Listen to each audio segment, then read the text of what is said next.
È passata anche l'Epifania e tutte le feste si è portata via, ma a quanto pare le festività hanno fatto sparire pure alcuni dei candidati alla presidenza della regione. Qualche cinguettio a Natale e Capodanno, prima e dopo più nulla, con un paradosso: la sfidante e l'outsider, chiamati secondo logica a spingere sull'acceleratore del marketing politico, sono praticamente fermi, mentre l'uscente, che aveva giurato di non voler assolutamente fare campagna elettorale, sta raggiungendo il traguardo delle urne col passo mediatico dell'ultramaratoneta. Eccolo Luca Zaia, impegnato ad accendere il pane vin di Arcade, tradizionale appuntamento con la divinazione politica d'inizio anno. Faville verso sera, poenta piencagliera, cioè prosperità.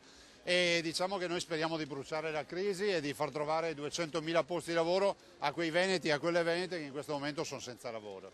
In meno di 3 settimane il leghista ha diramato 30 comunicati stampa, ha postato da 4 a 13 tweet al giorno, è comparso in 44 lanci ANSA. Da Mare Nostrum ai Vigili Romani, passando per la sicurezza nostrana, ogni argomento è valso una dichiarazione. Risalgono invece al 19 dicembre gli ultimi take d'agenzia riguardanti Alessandra Moretti, il cui più recente accesso a Twitter su temi veneti va ricercato alla vigilia di San Silvestro ad Asiago, ricorrenza e luogo celebrati insieme a Massimo Giletti. E lo staff della Democratica ribadisce che il basso profilo verrà mantenuto fino al 16 gennaio, quando verrà ufficialmente avviata la campagna elettorale, sede a Limena e debutto a Laghi, un po' come Jacopo Berti, il cui 2015 sembra essere iniziato all'insegna del silenzio. Dal portacolori del Movimento 5 Stelle auguri per il nuovo anno e poi fine delle comunicazioni.